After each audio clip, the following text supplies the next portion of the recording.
Ye was the greatest Valorant player in the world. Smoke come out and the gravity well. BCJ was a sitting duck. He gets cleaned up by Ye. And Ye gets the second one as well. 34 health. He's got the operator. Dancing around the corner. He gets 3. El Diablo, baby. You gotta fear him. Looking for 4. This is why you fear this man. Inertia not seeming to mind the approach as we see the Tour de Force. The Tour de Force is working. He's already got 4 as a chance. Flash goes in, spots one, gets one! Yay, the unthinkable again! Turn, didn't note anyone towards double doors. Yay! No way, marked as well! And El Pancada. Tournament life in your hands, Optic on the verge, and it's all but over, it's all but done! Optic Gaming build their legacy brick by brick! The green wall of Optic make Reykjavik their own! But almost as quickly as he rose to the top, Ye hit rock bottom. Zeppa and Vanity, all that stands in their way, not a kill in this round! It's a clean sweep from 100 Thieves! Standing there, Ye knows it. The final couple of seconds, the Cloud9 Colossus has crumbled! The god of Valorant has fallen, and it feels like it's almost impossible for anyone to take his place. Because these role issues weren't getting cleared up, after working on this for some time, we decided it's probably best to mutually part ways, let Ye figure out, what is the best team for him to be on while we sort out these issues without him. Can he actually take away Blackheart? Blackheart defusing! Defenders win. Mad Lions, hold on! And the dream for Disguised is over! All right, so before we get into Ye's story, just a friendly reminder that we have merch. Head over to shop.thescore.com and check it out. 2022 was the year of Ye. He was the best player in the game, doing things that seemed like absolutely no one else was capable of. With the Tour de Force in hand. Ooh, as I see that! What is this? Yay! Yay! 早速エースなるか。取り入ってますよ。イエーイ見てる？世界を見てるか。これがアメリカのチェンバーです。This guy was just better than everyone. He didn't even matter what he was doing. Like in any 50-50 that you took against him, it felt like it was a 10-90. It felt like you had to pre-fire him to even have a chance. He was so quick and so confident in the way he moved, and a lot of his actions were just super decisive. Ye was a human cheat code. He was untouchable. His raw mechanical skill was enough to take over an entire series, and his incredible aim made him a perfect fit for Chamber, one of the game's strongest agents. There were moments where it truly felt like Ye and Chamber were made for each other. Ye was on top of the world, and fans were falling in love with both his god-tier gameplay and his endearingly awkward personality. Well, you're considered one of the best players in the world, and now you have this trophy in your hands. How does it feel? Good. He just put a lot of work into being consistent, and he was just kind of the definition of someone that was trying to be the best. He was always putting work into his aim, like always reviewing stuff before a game, always wanted to just, always be good for the team and, do his role. He never really tried to do anything different. He was never like toxic or anything like that, which I feel like a lot of people at his stature and a lot of people like at that level would have a bit of an ego, but towards us he was like always really chill and trusted us. So yeah, just a really good teammate. And despite falling short at Champions at the end of 2022, going into 2023, it was pretty undeniable that Ye was the best player in the world. He was a statistical freak of nature, topping Champions with the highest overall rating, KD, kills per round, and first bloods. But when news came out that Optic wasn't chosen as one of the 30 teams for Riot's new partnership system, everyone wondered what was next for El Diablo. Because of his success over the course of 2022, Ye had teams throwing offers at him left and right, some of which were very lucrative. All right, I'll tell you guys something. I did get like I did get like $1 million per year offer from APAC, but Probably not going to do that one, unfortunately. But in the end, Ye decided to stay in NA and sign with Cloud9. There was a lot of hype surrounding this roster, and once the first event of the season got underway, it was pretty clear why. C9 dismantled Paper Rex in the opening round, and it wasn't even close. I was thinking maybe he'd go and try and get that lockdown into play. Zeus is already finding another. It's left all onto Ben. This kill won't even grant him anything. He needs an instant shot and it's done. It is over. But then C9 got a taste of their own medicine. Standing there, Ye knows it. The final couple of seconds, the Cloud9 Colossus has crumbled as DRX demolished them. Ye was straight up humiliated by DRX, and C9 were knocked out of the tournament after only 2 matches. It was a disappointing end to Ye's first real event with C9. But nobody expected what was going to happen when Ye got home. 1 week after being eliminated at lock-in, Cloud9 announced that Ye was no longer a part of their active roster. One of the big things addressing, the role issues that have, been around Cloud9 even before I came here, we are still trying to figure those things out. And so we're more so looking forward towards the future of the team with everything, that we need to try to correct some of these things because, comps are going to keep changing.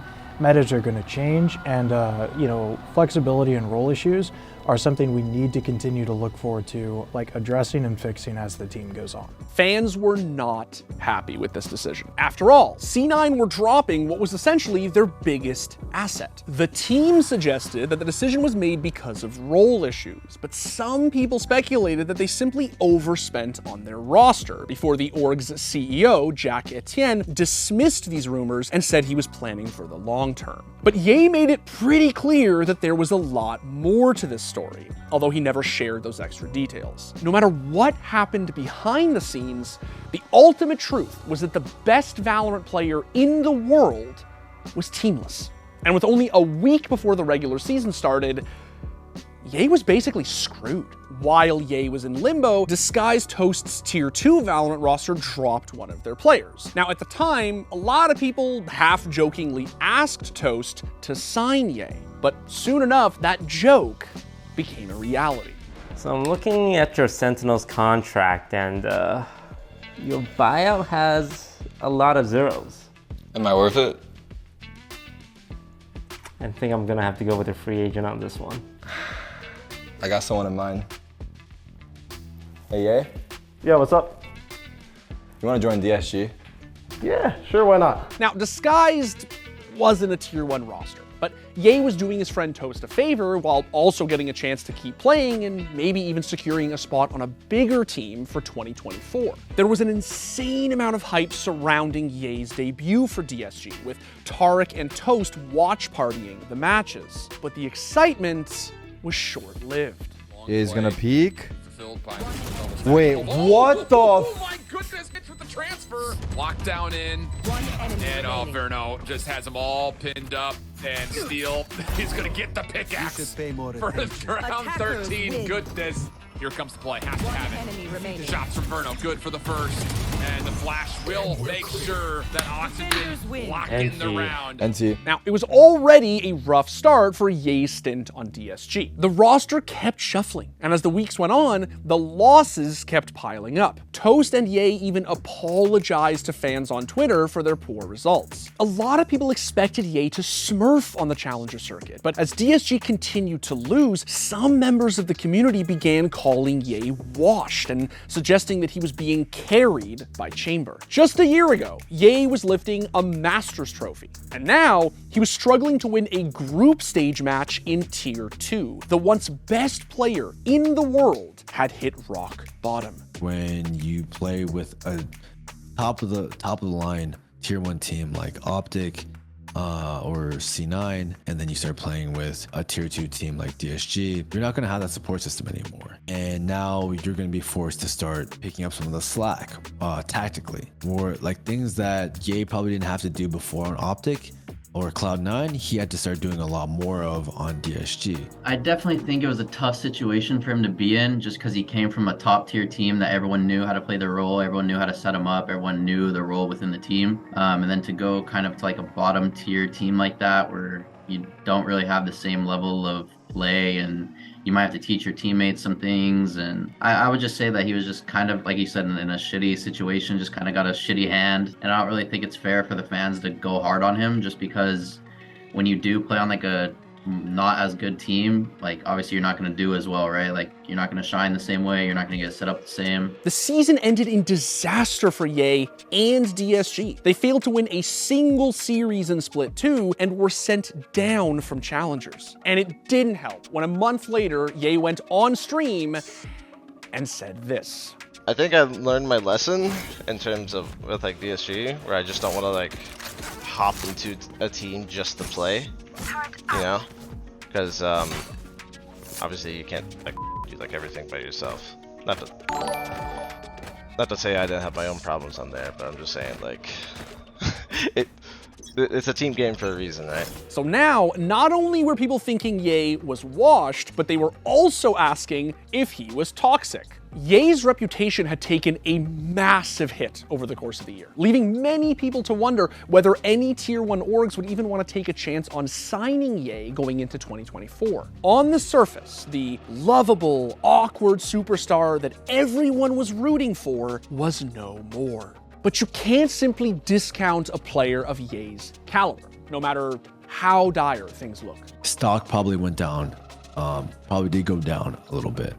But not nearly as much as people make it out to seem, because every pro player, every org owner, every team manager, every coach worth their salt knows that Yeager isn't washed. They know that he's not bad, and they know what it takes to make a star player within a team environment, and that you can't just plop a star player in any team environment and just expect them to perform. Now, Valorant has had a bit of a star problem for a long time. Many people who were at the top of the game in its early days or were touted to be the next big thing just haven't gone the distance. Valorant just doesn't have the same long-term household names that other esports have, which is a real concern for a young game that's hoping to last a long time. Is there something about Valorant that just makes it harder for top players to last? Or is this just the beginning of a new journey for Valorant's fallen aim god? See, even if Ye's stock had fallen over the course of 2023, teams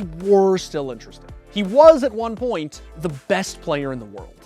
And people remember that. Not to mention that NA as a whole is seen as a region bursting with talent. Whether it's Tier 1 or Tier 2, many international rosters have already imported some of these players. And Ye isn't some unknown quantity either. He's a veteran who has proven himself more than just about anyone. Ye earned a pile of fans because of his mind-blowing performances throughout 2021 and 2022. And even though some of those fans have since abandoned him, there are still plenty of people who believe in Ye's ability to make a comeback. And one of the teams still willing to take a chance on Ye is Bleed, the same org that allegedly offered him a $1 million annual salary back in 2022. So when the Pacific Ascension winners came knocking one more time, Ye finally said yes.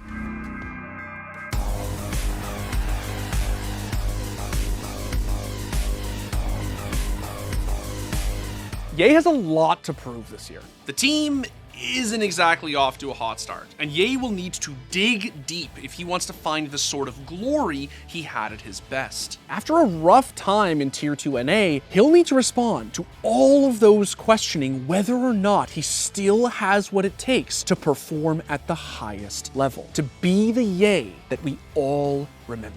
Like I said, I think he's going to have a good comeback year. He's definitely playing on a better team. I mean, he's going to have to learn some, you know, it's a different region and different role maybe he might be playing in that there's been some rumors on that I've seen. So, I mean, we'll see, but I'm confident in him, and I think he has like a really good work ethic, so I think he'll make it work. Yay! Yay! Yeah. I don't know, I have a lot of range. Yay!